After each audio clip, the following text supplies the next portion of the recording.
جانور لیتے ہیں قربانی کے لیے، انہیں قربانی کرتے ہیں، ان کی خدمت کرتے ہیں، راتوں کو جاگتے ہیں، اپنا روپیہ پیسہ خرچ کرتے ہیں اور آرام سے بے آرام ہوتے ہیں، ان کا بھی فائدہ کیا ہوگا؟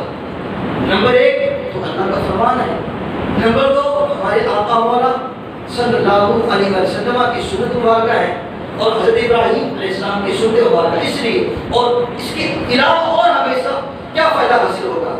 حضرت احمد بن اسحاق علیہ رحمہ سے روایت ہے، انہوں نے کہا کہ میرا ایک فقیر بھائی تھا، یعنی کہ مالی لحاظ سے بڑا کمزور تھا، شرعی لحاظ سے بڑا کمزور تھا، فقیر تھا، مگر وہ ہر سال قربانی کے لیے ایک بکری ذبح کیا کرتا تھا۔ جب وہ فوت ہو گیا تو میں نے خواب میں اسے ملنے کی تمنا میرے دل میں انگڑائی دینے لگی۔ میں نے اسی مقصد کے لیے 2 نفل پڑھے اور اللہ کے حضور دعا کی، اے مالک مولا میرا جو مرحوم بھائی ہے اس سے مجھے خواب میں ملا دے تاکہ میں اسے پوچھوں اس کا حال کیا ہے اور رب نے اس کے ساتھ سلوک کیا کیا ہے۔ اللہ اکبر۔ حضرت اسحاق بن احمد الرحمہ، حضرت احمد بن اسحاق الرحمہ آپ فرماتے ہیں کہ میں نے وضو کیا اسی مقصد کے لیے اور رات کو میں سو گیا تو میں خواب میں کیا دیکھتا ہوں، حشر کا میدان برپا ہے، لوگ اپنی اپنی قبروں سے اٹھ کے میدان محشر میں آ رہے ہیں اور دور سے میرا بھائی بھی ایک بڑی خوبصورت سواری میں بیٹھا ہے اور میری طرف آ رہا ہے بڑی تیزی کے ساتھ۔ جب وہ میرے قریب آ گیا میں نے کہا بھائی جان سناؤ کیا حال ہے، رب نے آپ کے ساتھ کیا سلوک کیا، کیا برتاؤ کیا؟ تو سنیے، وہ حضرت احمد بن اسحاق کے بھائی کہنے لگے بھائی جان میرے رب نے مجھے بخش دیا ہے، میرے رب نے مجھے بخش دیا ہے۔ کہا کس سبب سے بخشا ہے، کس عمل کے بدولت بخشا ہے یہ تو بتا دو۔ کہا میں نے ایک دن ایک فقیر خاتون کو 1 درہم صدقہ دیا تھا، وہ صدقہ میری مغفرت کا سبب بن گیا۔ کہا بھائی جان یہ جس پہ بیٹھے ہو یہ کیا ہے اور تمہارے آگے کافی جانور ہیں یہ کیا ہے؟ وہ کہنے لگے یہ وہ جانور ہیں جن کی میں قربانی دیا کرتا تھا، اس پہ بیٹھا ہوں، یہ میری سب سے پہلی قربانی ہے جو میں نے سب سے پہلے کی تھی۔ کہا بھائی جان اب کہاں جا رہے ہو؟ کہاں جنت میں جا رہا ہوں۔ یہ کہہ کے وہ آنکھوں سے غائب ہو گیا، آنکھوں سے غائب ہو گیا۔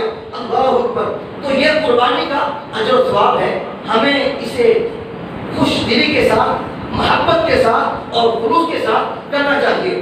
حضرت انس حضرت علی رضی اللہ تعالیٰ عنہما سے روایت کرتے ہیں کہ حضور نبی کریم صلی اللہ تعالیٰ علیہ وسلم نے فرمایا قیامت کے دن جب لوگ اپنی اپنی قبروں سے اٹھیں گے تو اللہ تعالیٰ فرشتوں کو حکم فرمائے گا اے فرشتوں اس بات کا خاص خیال رکھو کہ میرے بندے پیدل نہ چلیں،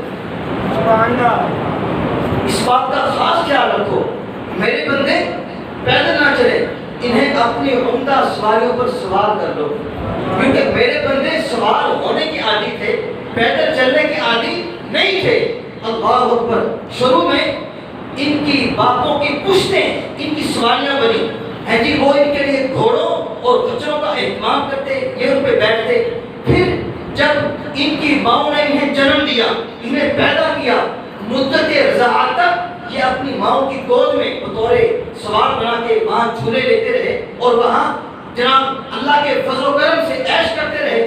پھر اپنے باپوں کی گردنوں پر سواریاں کرتے رہے اور اس کے بعد یہ خچر اور گھوڑے پر خشکی میں سواریاں کرتے رہے اور تری کے اندر سمندروں اور دریاؤں میں کشتیوں میں سواریاں کرتے رہے۔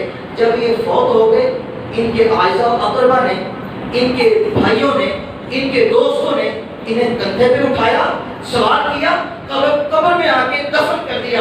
کہا اس لیے جب یہ قبروں سے اٹھیں پیدل نہ چلیں۔ اے اللہ اکبر، یہ اللہ کے محبوب اعلان فرما رہے ہیں۔ اس کے راوی کون ہے؟ حضرت علی۔ فرمایا اے علی اعلان کر دو، اے علی اعلان کر دو، جو قربانیاں لوگ کرتے ہیں قیامت کے دن یہ قربانیاں تمہاری سواریاں ہوں گی، یہ قربانیاں تمہاری سواریاں بنے گی۔ انہیں شوق سے کرو، خوش دلی سے کرو، محبت سے کرو۔ اور آگے اللہ کیا فرماتا ہے؟ یوم نحشر المتقین الی الرحمن وفدا، اس دن وہ اپنی اطاعتوں کی سواریوں پر سوار ہو کر اپنے رب کی بارگاہ میں حاضر ہوں گے۔ اس لیے میرے نبی نے فرمایا عظموا ضحایاکم فإنها علی الصراط مطویاکم، بے شک اپنی ان قربانی کے جانوروں کو عظیم بناؤ، کیونکہ تمہارے لیے یہ پل صراط پر تمہاری سواریاں بنے گی، تمہارے لیے پل صراط پر تمہاریاں سواریاں بنے گی۔ تو یہ اللہ کے محبوب اعلان فرما رہے ہیں، مسئلہ جہاں فضا سنا رہے ہیں، بشارت سنا رہے ہیں کہ ان قربانیوں کی خدمت کیا کرو، خوش دل سے کیا کرو، محبت سے کیا کرو۔ آئیے آخری روایت پیش کر کے بات کو ختم کر دو۔ نبی کریم صلی اللہ علیہ وسلم مزید قربانی کی عظمت کو ظاہر کرتے ہوئے اس حدیث کو روایت کرتے ہیں اور فرماتے ہیں کہ جس نے قربانی کا جانور ذبح کر کے اللہ تعالیٰ کا قرب حاصل کیا، تو جب وہ شخص فوت ہو جائے گا اور اپنی قبر سے اٹھے گا، وہ قربانی کا جانور اس کے سہارے کھڑا ہوگا، اس کے بال سونے کے ہوں گے، اس کی آنکھیں جنتی یاقوتوں کی ہوں گی، اس کے سینگ بھی سونے کے ہوں گے۔ وہ صاحب قبر کہے گا تو کون ہے، تو کیا چیز ہے، میں نے تجھ سے حسین کوئی چیز دیکھی نہیں ہے، تجھ سے سونا کوئی دیکھا ہی نہیں ہے۔ وہ جانور اس کو اللہ تعالیٰ زبان دے گا، وہ کہے گا میں تیری وہی قربانی ہوں جس نے مجھے دنیا کے اندر ذبح کیا تھا، میں تیری وہی قربانی ہوں۔ تو وہ قربانی کا جانور اسے کہے گا آجا میری پشت پہ سوار ہو جا، وہ اس کی پشت پہ سوار ہو جائے گا، پھر وہ جانور قربانی کو اسے اٹھائے گا اور آسمان اور زمین کو سے گزرتا ہوا عرش الہی کے سائے تک پہنچ جائے گا، عرش الہی کے سائے تک پہنچ جائے گا۔ یہ کیا ہوگا؟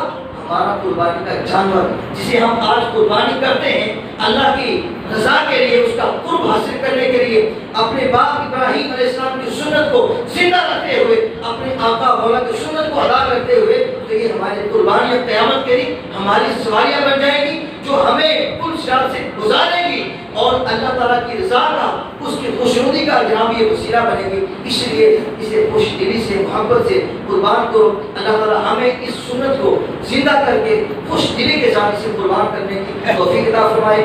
آمین ثم آمین۔ وآخر دعوانا